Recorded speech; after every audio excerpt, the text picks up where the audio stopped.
ওনার নাম ইভানা, আপনার সাথে দেখা করতে এসেছেন। আচ্ছা, হাই মানে বলুন কি ব্যাপারে? না মানে কিভাবে যে বলি, মানে আমি আপনাকে একটা খবর দিতে এসেছি। খবর? কি খবর? মানে আমার অফিস আপনাকে কি দিয়েছে? ইন্তু ইন্তু দিয়েছে।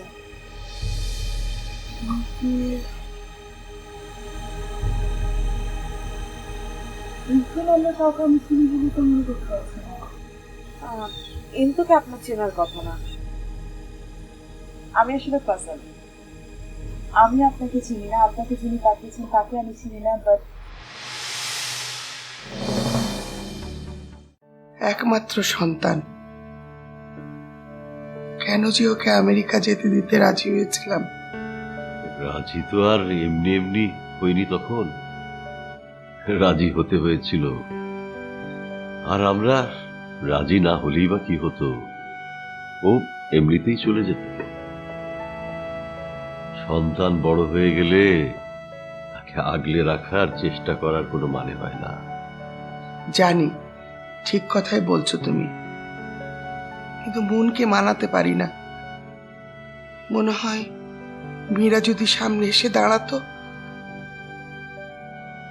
আমি মনে হয় পরিপূর্ণভাবে সুস্থ হয়ে যেতাম।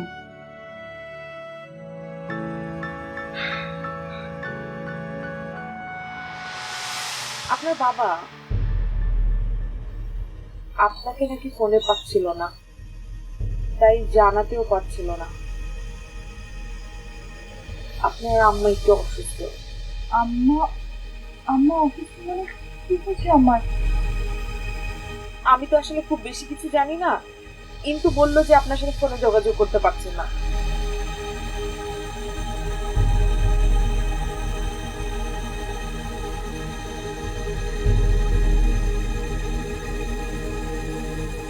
সম্ভব হলে আমি যেন আপনার সাথে এসে দেখা করে বলি আপনি এক্ষুনি বাংলাদেশে রওনা হয়ে যান।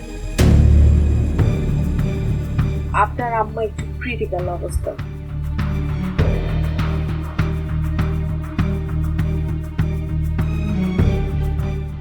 আম্মা,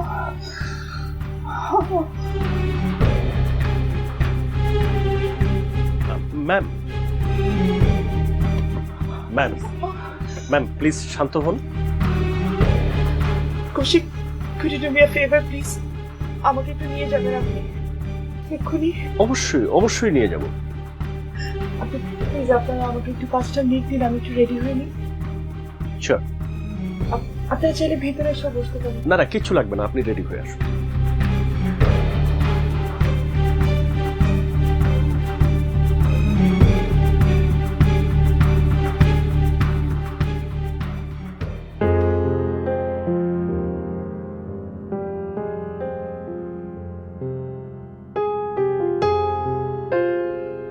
এটা ঠান্ডা হলে না খেয়ে আরো আরাম হতো। দাঁড়াও, একটু বরফ নিয়ে আসি, তুমি বসো।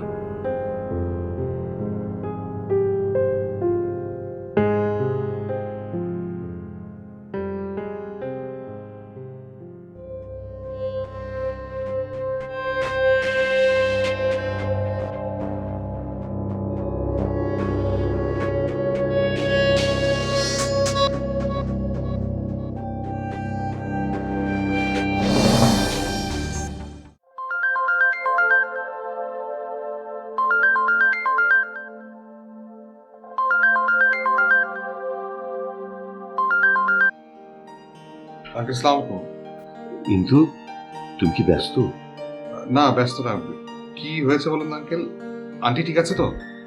হ্যাঁ হ্যাঁ, ও তো এখন বেশ সুস্থ। আমি তোমাকে ফোন করেছি আসলে একটা বিষয় জানবার জন্য। আর কি বিষয় বলুন তো?